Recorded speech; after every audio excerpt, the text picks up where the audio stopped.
Okay, and we're recording. Hey, Shannon, good evening. Welcome to the Bro Nouveau podcast.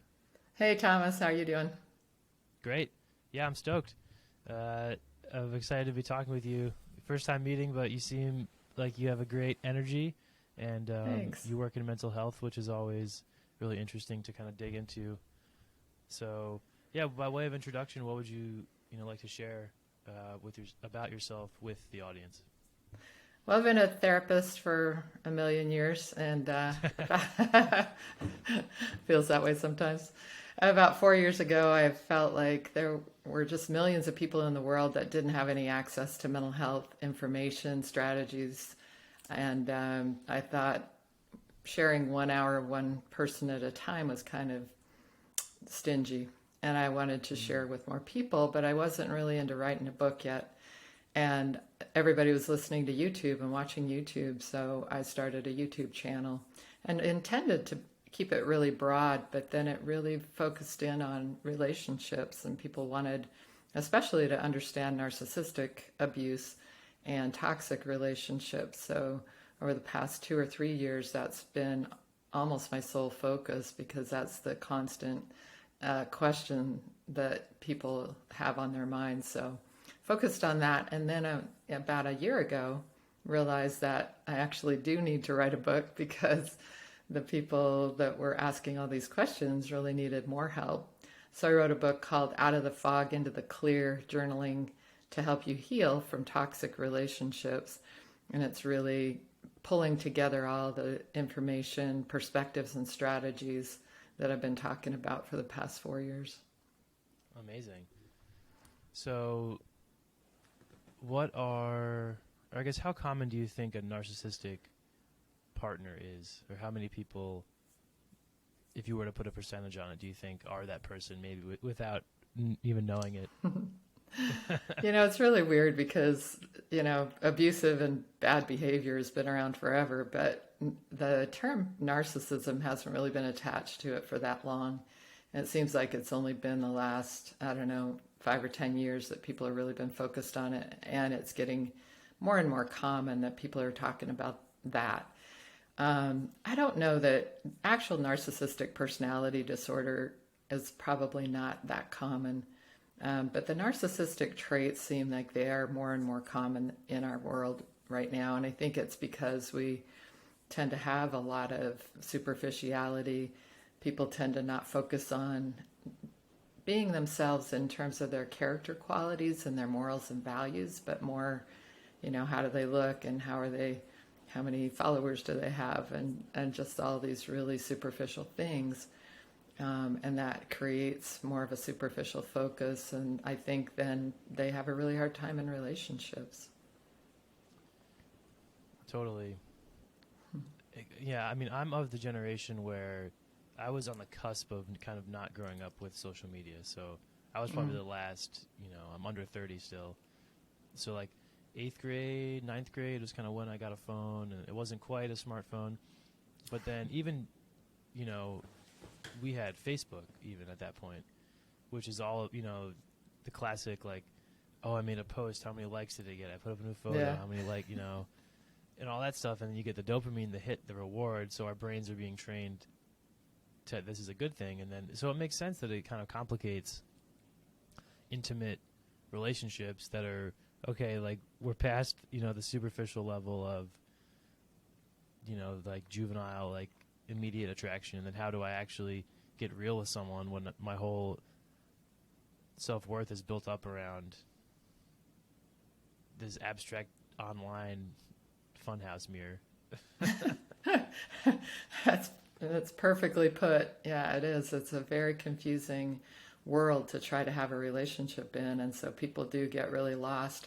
I think early in adolescence, am I just my social media persona? There's even a thing called Snapchat dysphoric disorder or something like that, because Oh, people wow. have uh, altered their actual photos so much that they look in the mirror and they're kind of freaked out because they don't think that's them. That's Oh, kind of wow. a sad, awful thing.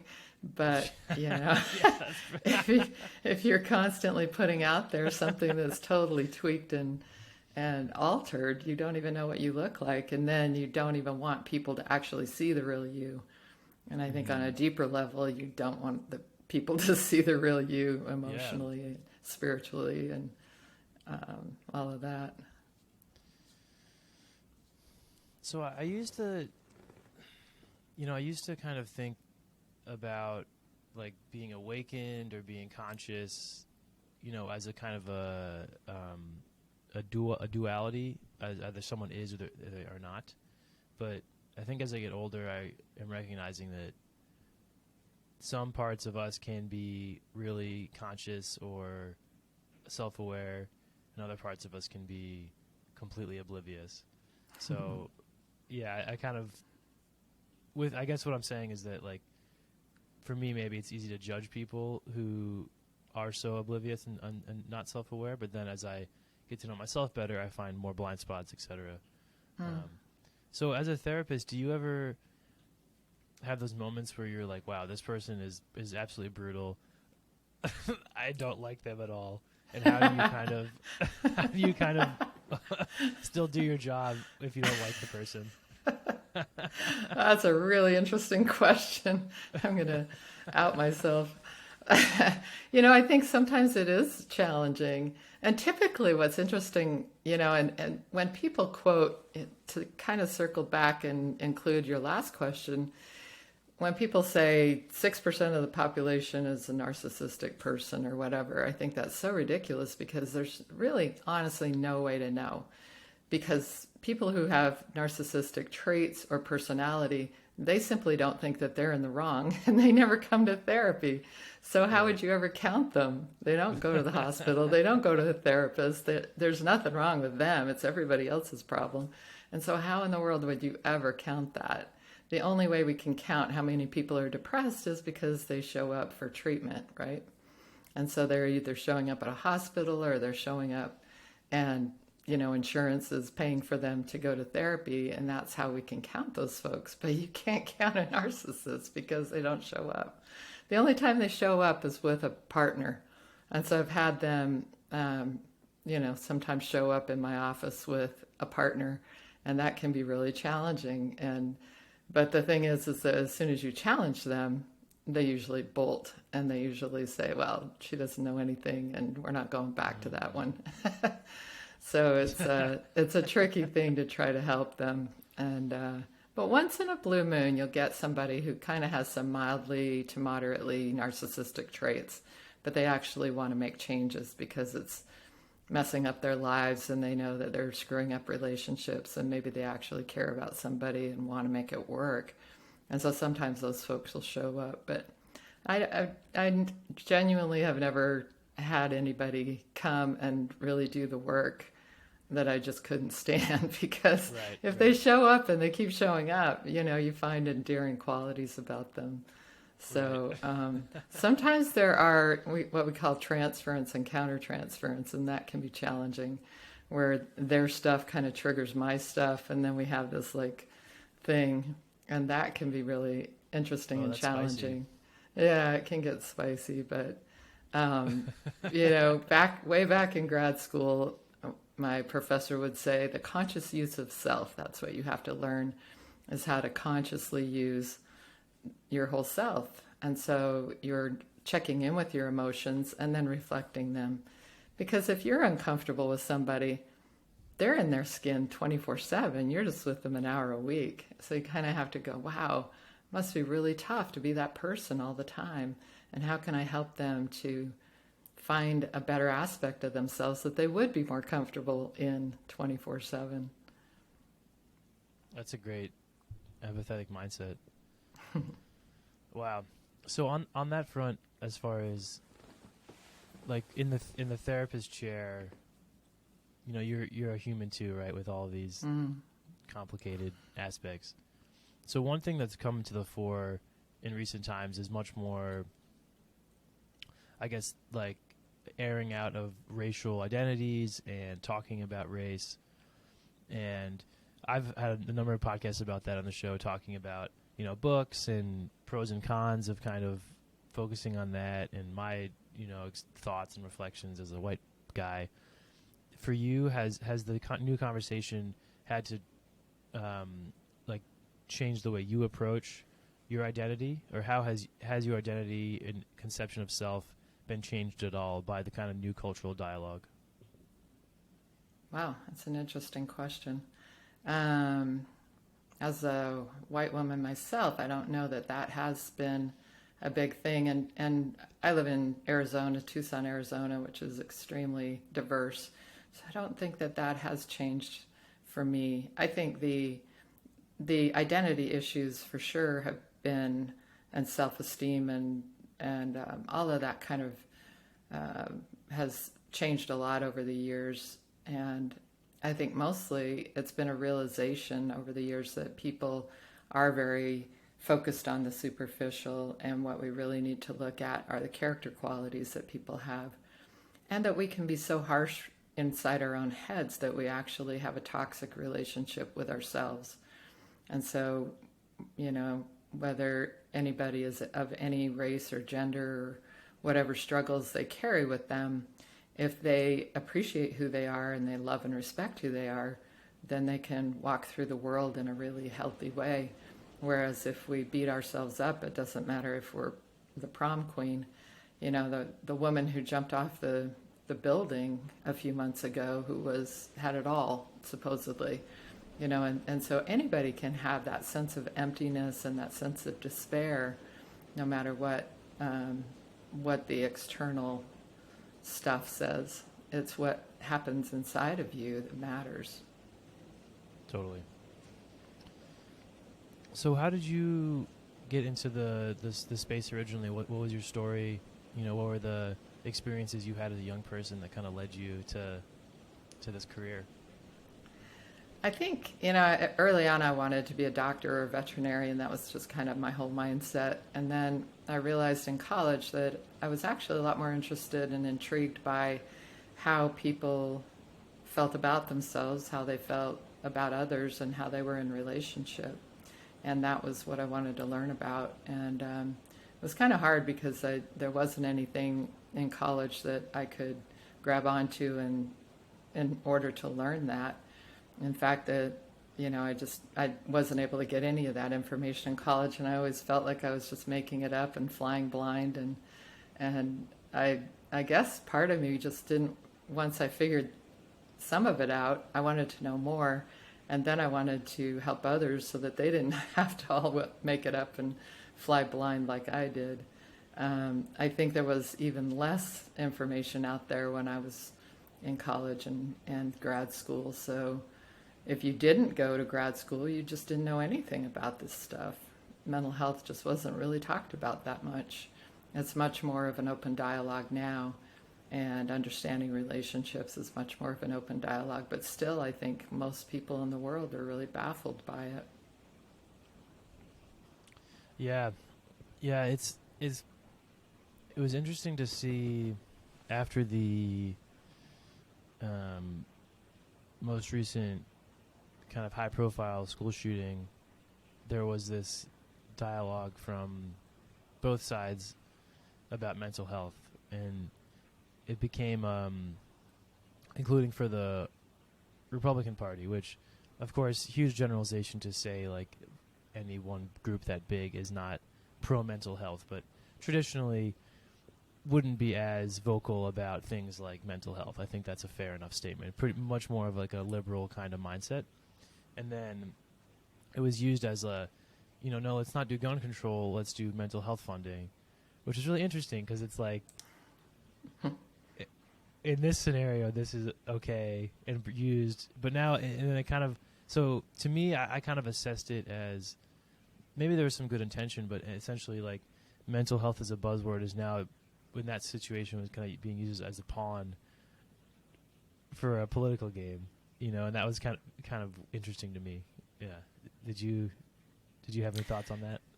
Yeah, and sadly, this has been the conversation for 20 years. I mean, when Columbine happened, there was all this buzz around mental health, and it went nowhere, and so talk is cheap. and it really has gotten nothing but worse. You know, Columbine was incredibly shocking, and now that kind of thing happens. I don't even know how many times a year. So the mental health that young people are dealing with, and the issues young people are dealing with, is just getting worse and worse for them. And I think too, you know, I know most people won't necessarily agree with me, but I think that when you put together struggling mental health, like I said, superficial understanding of ourselves, and then you have kids, you know, being active first-person shooters many, many hours a day, many, many days a week, I think it's a setup for disaster, because they have no skills to resolve conflicts. They get mad at somebody and they try and get a gun and go take them out. And that's really tragic. Yeah, certainly. I mean, yeah, it's like how can we not acknowledge the roles of first-person shooters to some degree? You know, yeah, there's a lot of other factors, but yeah, so you are kind of making the assertion that the proliferation of shooting and kind of like war video games is part of the problem.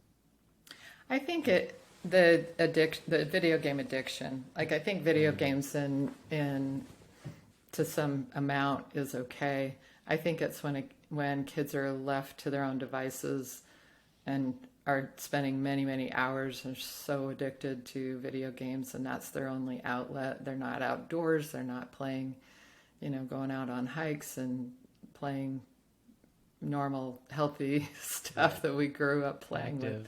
Yeah. Active, physical, involved in with other people. And, you know, I know a lot of young people that I work with who are, their only contact with other people in terms of socialization is online gaming.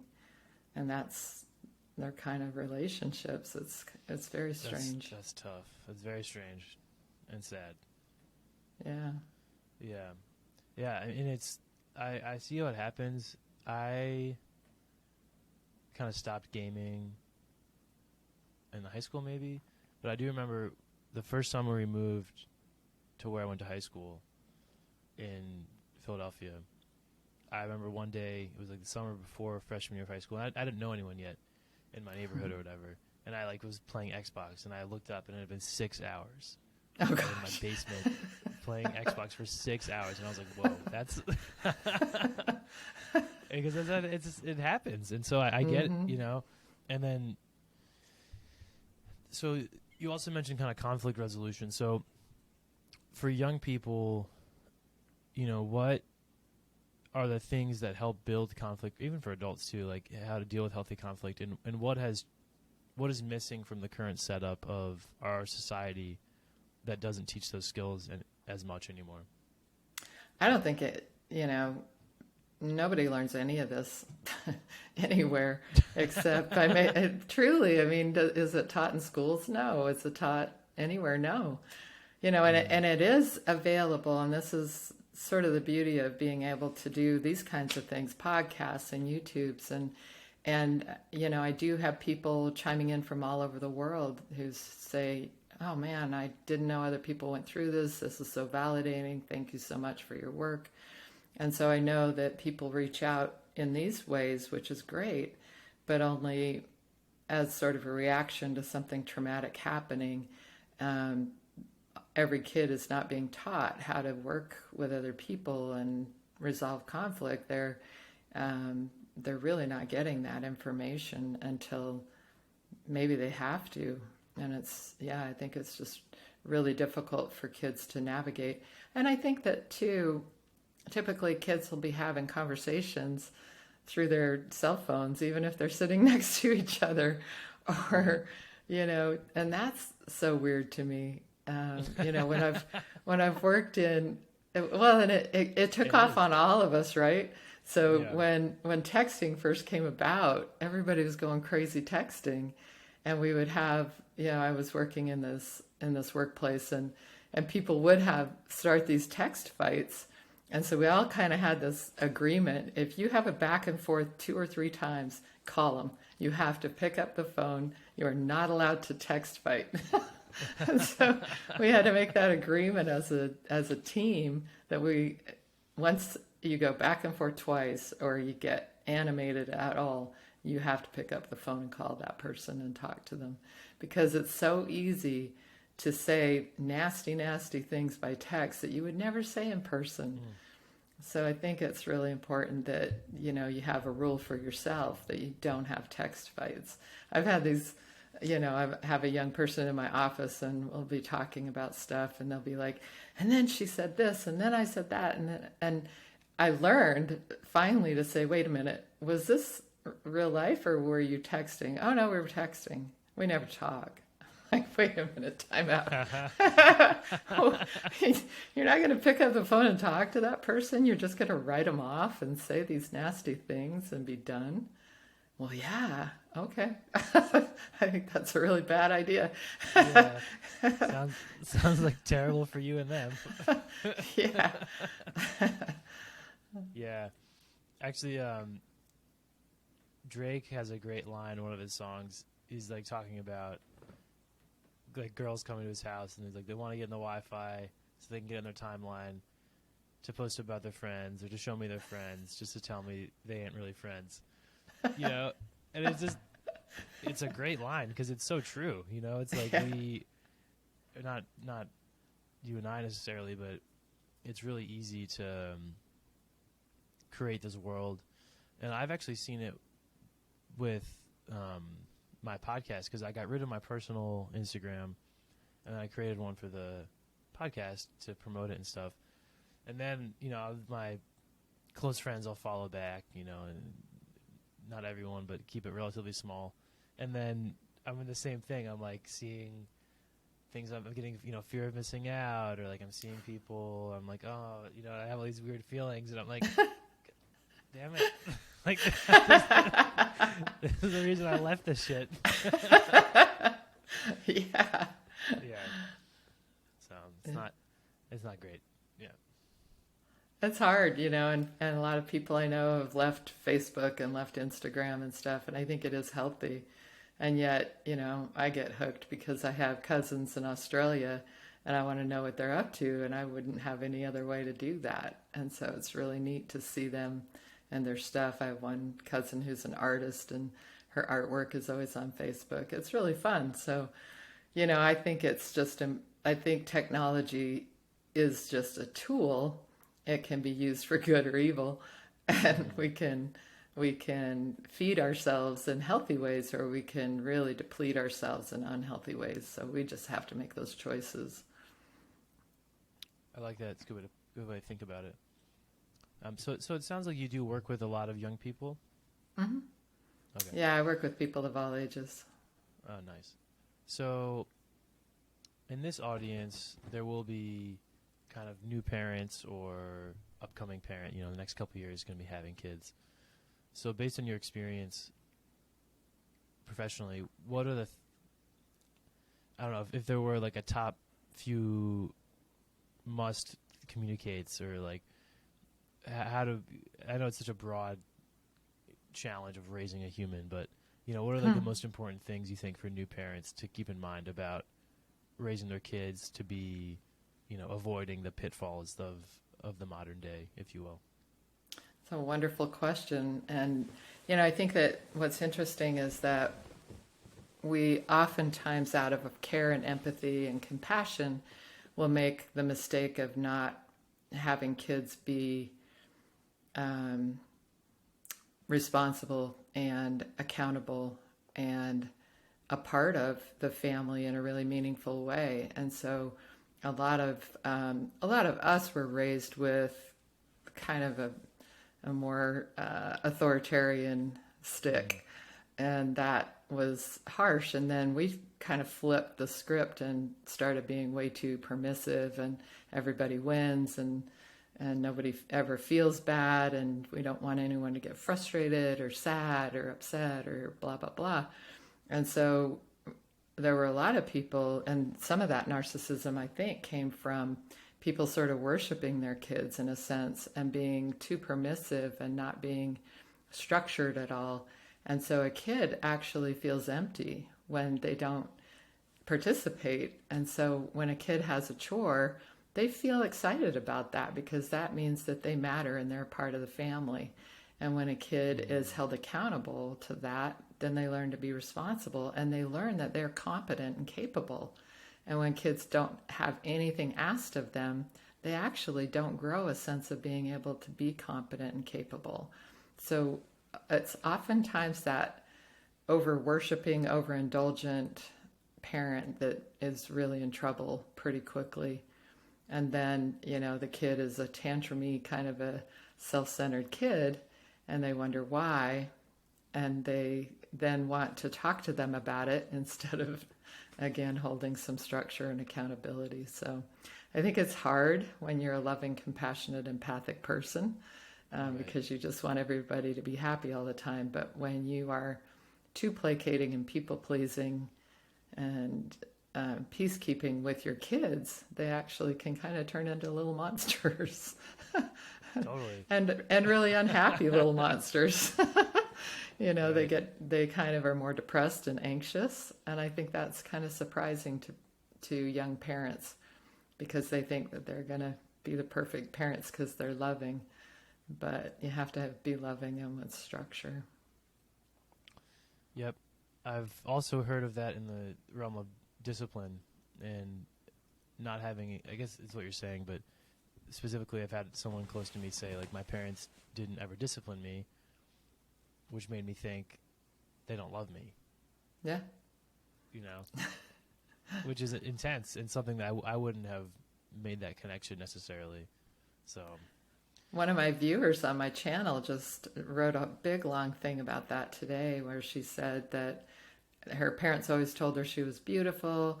They never talked to her about world events or anything important. They never pressed her about her grades. So her grades were really mediocre. She never worked hard because there was no focus on that.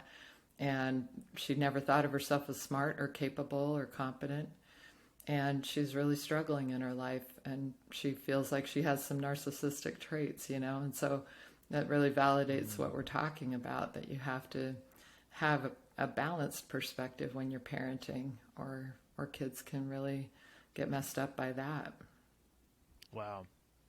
So if that person was my friend, I would say something like, no, you are smart and capable, but, obviously if it was that easy, then it would be a quick fix. So how do you approach working with someone like that? Yeah, you got to do the deeper work. And so she probably is very smart and capable, but if you've sort of been overindulged and then you've created a situation where you're overindulging yourself and not holding yourself accountable, then you have the hard work to do. So in a sense, you're reparenting yourself. Now, whether you've been through trauma or whether you've been through overindulgence, you're becoming your own best parent. So when we're sort of reparenting ourselves, if we've been traumatized, we have to learn to be kind and compassionate and caring towards ourselves, because inside our heads we are taking on the voice of that abuser. I'm such an idiot. I'm such a loser. I'm so unlovable. I'm unworthy. Whereas the other is that self-indulgence is, I don't want to, I'm not going to, I don't feel like it, I'm just going to hang out today. Sort of that overindulgent voice of the parent. So we introject that parent voice, and then as an adult we have to take that out and look at it and say, well, that's messed up. I don't want to keep doing that to myself. And so it's being able to take that out and look at it and change it. Wow. That's cool. Have you ever heard of internal family systems? Internal family systems. That's different. What do you mean by that? Yeah. It's a modality. I think it's practiced by both coaches and therapists. Okay. I had a gentleman on who that's the modality he uses with his clients, and I started working with him because I found it approachable and I really liked it. And so basically the process was like, I'll bring up something that I'm troubled by, and he'll be like, okay, and it's basically like an exhaustive, like, how does it make you feel, or like what comes up when you vocalize that and identify frustrated, disappointed, ashamed, scared, whatever. And then each one of those, it's like separating it out and speaking to that individually, that one component of that one feeling that is part of this wider, problem, I guess.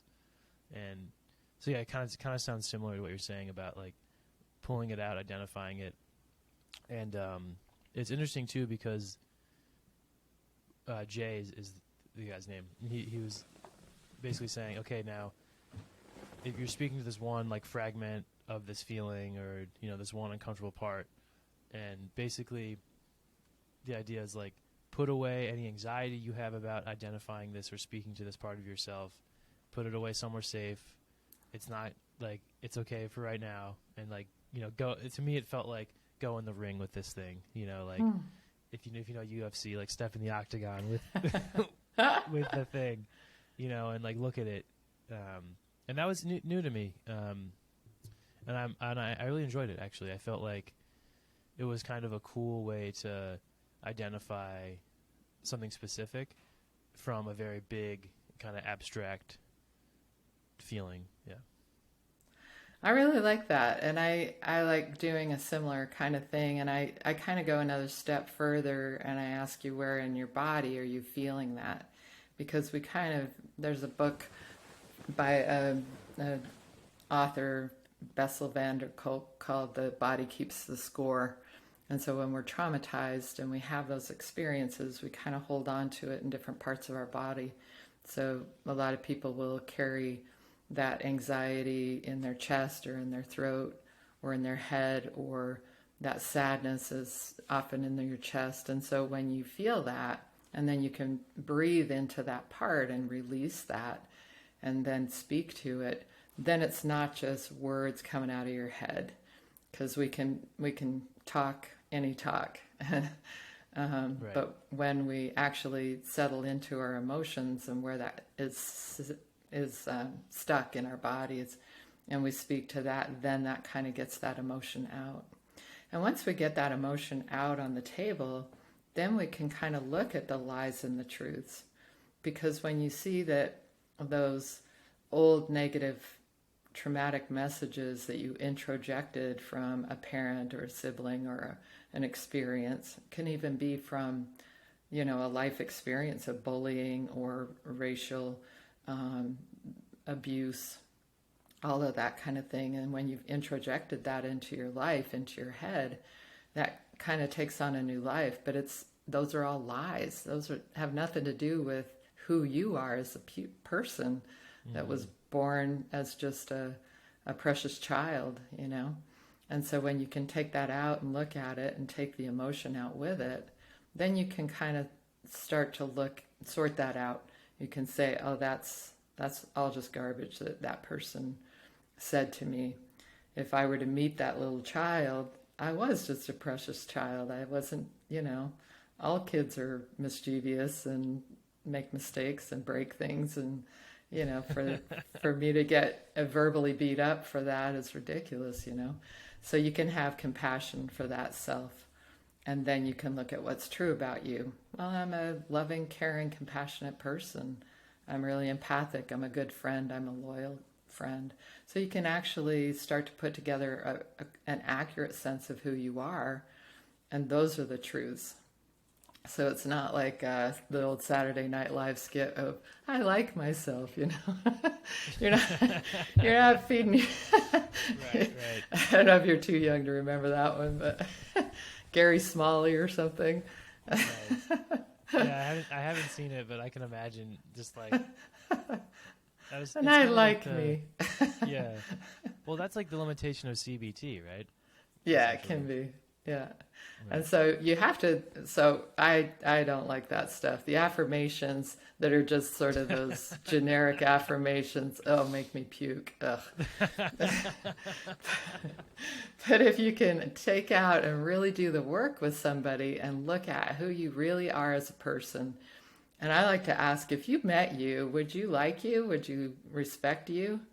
And when you actually walk through that process with somebody, even somebody who will start the session by saying, I have awful self-esteem. And when you walk through that whole session and then they can say, yeah, those things are true about me. Yeah, I actually would like me if I met me. I would have respect for me because I'm, a really decent person and I have all these great qualities. Then that's real self-esteem. That's not just garbage affirmation, wrote Gary Smalley on Saturday Night Live. Yeah, on a on like a wooden plank with white lettering at like some mom's kitchen, like yeah, exactly. blessed, Yeah, I mean, we're too smart for that. You can't do anything inauthentic and get an authentic response. So it has to be true. So when you're doing an affirmation that's actually true, that you've decided is true about you, that's really different. That's a completely different experience. That's awesome. Yeah. Yeah, that seems to be a bit of a plague, the lack of self-respect and self-love. And I actually like the way you put it, because I think self-love is unfortunately one of those kind of things that's become a bit, overplayed. But I think self-esteem hits harder and also is more accurate. It's really like that. And I had one of my buddies on, and he was talking about how he conducts himself, and he, like, in moments when he's upset or not being the best version of himself, he has like a mental trick where he's like, if all the people I loved and respected in the world were in a room and heard this recording of me played back right now, like in this moment, like what would they think? Would they be proud of me? Would I be proud, to have them hear that? And also, kind of hard line, but works, I love that. That's holding yourself accountable. And a big part of who we are is what our values are. And that doesn't mean that we live our values perfectly. We're not perfect. We are deeply flawed, deeply messed up people. And we do our best to try to live our values and our character qualities, but we're not always going to hit that mark. And so holding ourselves accountable and saying, these are the things that matter to me, and these are the things I value about myself, and I want to be better at those things. I want to live my values more closely every day and every year, so that I feel better about myself over time and not worse. But when you're coming out of a toxic relationship, or if you were raised by people who are really mean and narcissistic, then you're going to have that really, really damaged sense of self. So coming out of that, you have a very empty sense of self and a very damaged sense of self. So you really have to rebuild from the ground up. You have to go all the way down to the brass tacks and ask yourself who you are and what you're about and what matters to you and how you're living your values, and then working to sort of live more closely every day. I love it. That's the kind of stuff that gets me fired up. That's like something of substance that is like, yeah, like we're alive.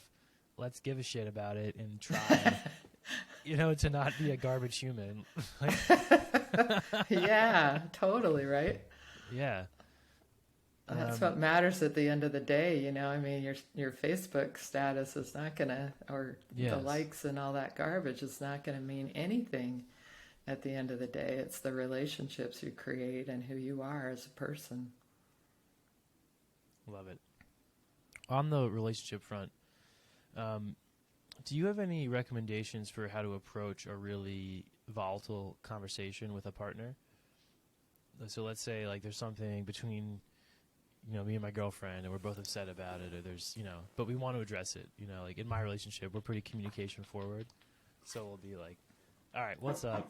Like, we got beef here, let's get in the ring with it, And so I try to be, even if I'm fired up, like actively listen, and like even if I don't agree, like understand and try to understand. But like for you working with clients in those relationships, are there any kind of guidelines you would give, or how to approach those really volatile conversations to get the best possible outcome? Yeah, it's a great question. And I like to teach people to see their intensity on a 1 to 10 scale. And that from 0 to 5 is where we want to camp out most of the time, most of our lives. From 5 to 10, you're really in fight, flight, or freeze, and you're triggering the other person into fight, flight, or freeze. And nothing good is going to come of it. You're going to be traumatizing each other, traumatizing yourself, and going into a fight, flight, freeze mode so that the words coming out of your mouth are not congruent with who you are as a person. So I like to have people really monitor themselves. And if you're getting past 5, you might need to take a break, and you might need to tell each other, and it's okay to take a break. Some people say, no, you got to duke it out until it's done. No, no, no. No. There's nothing good that happens from 5 to 10. People get rude and mean and nasty and loud and abusive, and nothing good happens. It's just not productive. You have to get yourself past, take a breath, take a walk, do whatever you need to do to calm down and think it through a little bit, and even pray and meditate about it so that you can get back into that empathic, compassionate ability to listen in that 1 to 5 zone. And when you can do that, then come back together and talk about it again, and always come from an I feel place. So it's not you.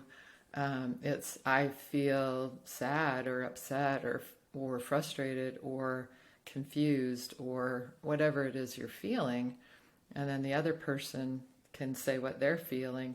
And then it's really important to listen, because it's really hard to hear sometimes. But if you listen carefully and actively, you'll sometimes find out that you're both feeling the same things. Like 9 times out of 10, when I have a couple in my office, which isn't an office anymore, sorry, because it's all virtual, but I still say it that way. But when I have a couple I'm working with, it's almost always that both people feel lonely, both people feel unheard, both people feel sad and frustrated that they're not getting the time they want together, or not feeling like that other person is really understanding where they're coming from. And once each person hears the other, they're almost always on the same page with stuff, and they almost always want the same things. They want more time together. They want things to go more smoothly. They want to hear each other and get along better. And oftentimes, like 9 times out of 10 again, the underlying question is, do you really still love me? Or are you sick of me? Are you mad at me? Are you fed up with me? And so when you can get back into that 1 to 5, then both people feel more cared about and more loved. And when you listen to each other, you feel more cared about and loved. So that question gets answered. And most of the time, people can really come together and resolve things much more quickly. I love that. I absolutely love that 1 to 5. Thank you for sharing that. I think I'll carry that with me for the rest of my life. That's dynamite. Dropping knowledge on here. Thank you. You're welcome. That's really cool. Have you ever had a couple come in and identify that like they need to break up? Yeah, sometimes. I went to a conference with this couple who were both therapists, and they used to run these conferences. I don't know if they still are. Really great stuff. And one part of it was the couple that's dead on arrival, and that stuck with me. And I've had those, and what's funny is that some couples actually get better when you don't expect them to, and some couples that seem like they don't have that much to deal with that's terrible, and they blow apart. And so the determination in each person is much more indicative of what is possible than the actual circumstances. Like I've worked with couples whose damage that they've done to each other and to the relationship seems insurmountable. To me, it just seems like dead on arrival. There's no way they're going to stay together, and yet they do. Because if two people are really determined to get past it and stay together, they can. And it's amazing to me. And then there are other couples who really the beef between them is so minimal that I know we can fix it, but they're just not in it. You know, Wow. They don't have that determination, and they just peace out. Or one of them pieces out and the other one is left high and dry. I feel like that's kind of related to what we started the conversation with about how we're raised, you know, and like having a sense of determination or responsibility or obligation or doing difficult things, you know. Like there's a lot of, I guess we can call it like bro science mental health, you know, just like, just fucking do it, you know, push through it, like, you know, don't be a quitter, like, you know, defeat the snooze button, that kind of stuff. You know, and I like both. I like actual, you know, professionals input, and then also some of that stuff because I find it helpful.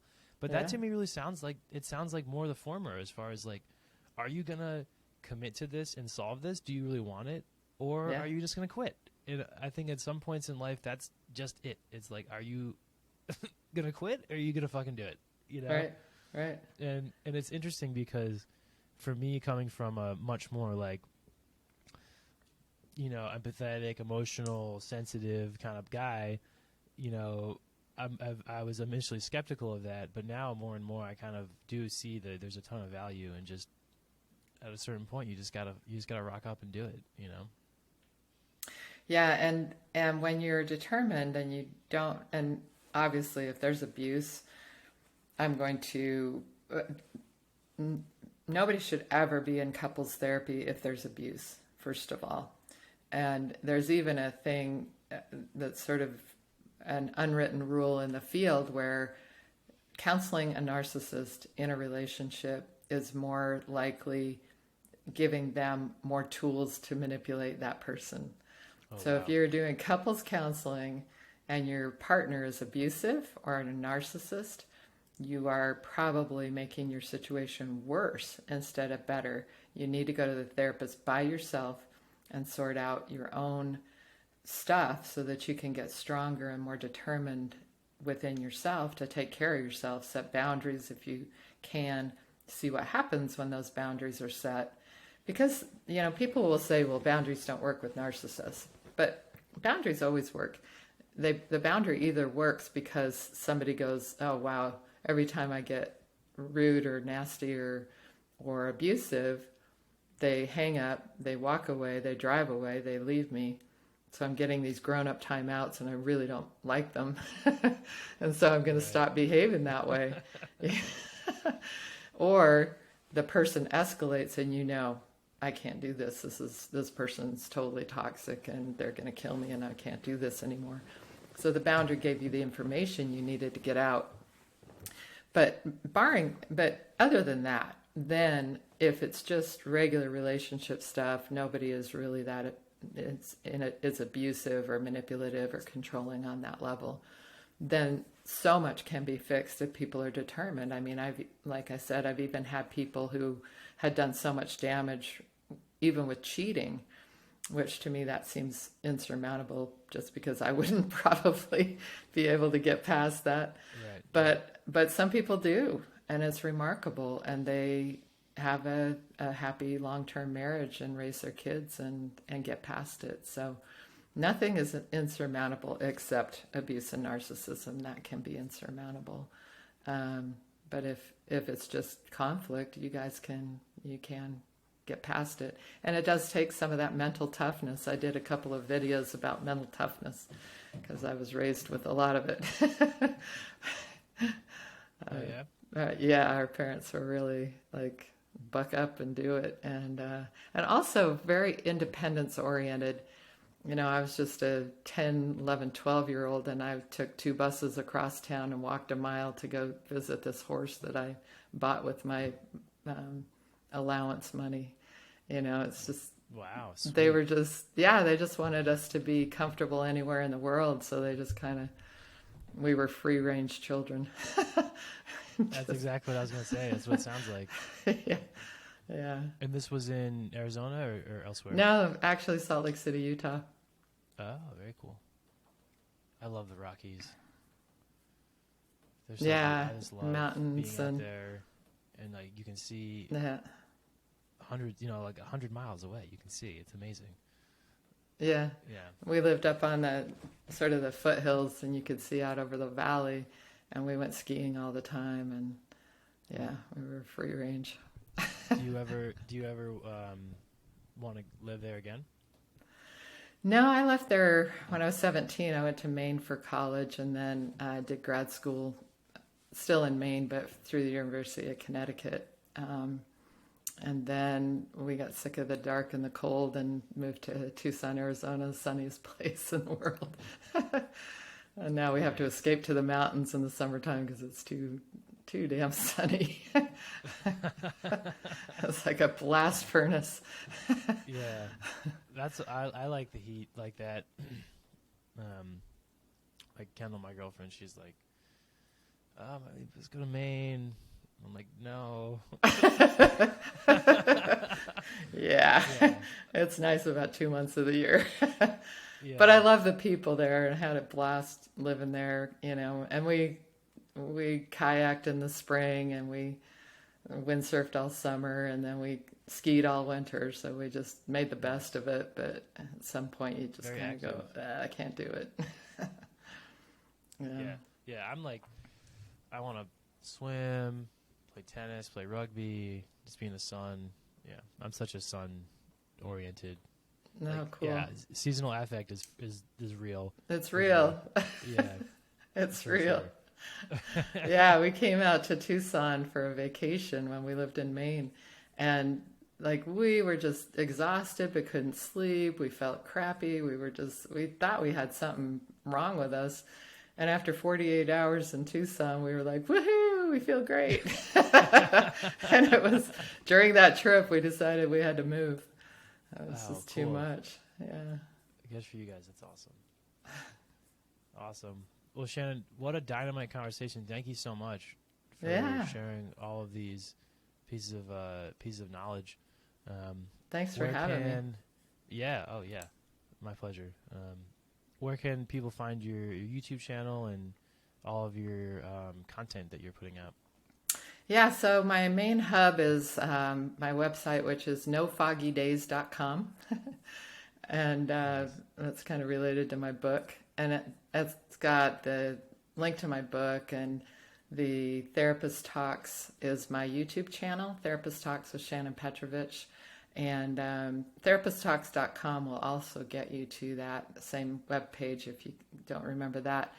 My videos are on there, and also some blog posts, some articles I've written, and also podcast information. When I do an interview like this, I attach it to my website, so all of that kind of goes there. Therapist Talks on Instagram. I'm not as active on that, but mostly on the YouTube channel. I do live streams every other weekend. It's a question and answer, very casual, so people can jump in and ask questions, and I'll try to field that every other Sunday afternoon. Awesome. Well, good for you, and thank you for, getting, free to access information out to people, like you said in the beginning. That's huge, and for those who are seeking it, to be able to find resources is important. So yeah, thank you. Thanks. Yeah, it's my mission that nobody feels alone in the world and gets into that despair mode. That's just not right. Love it. I love it. Thanks, cool. Thomas. Thank you, Shannon. Have Take a great care. Rest of your evening. Yeah. Thanks. You Bye-bye. too. Bye.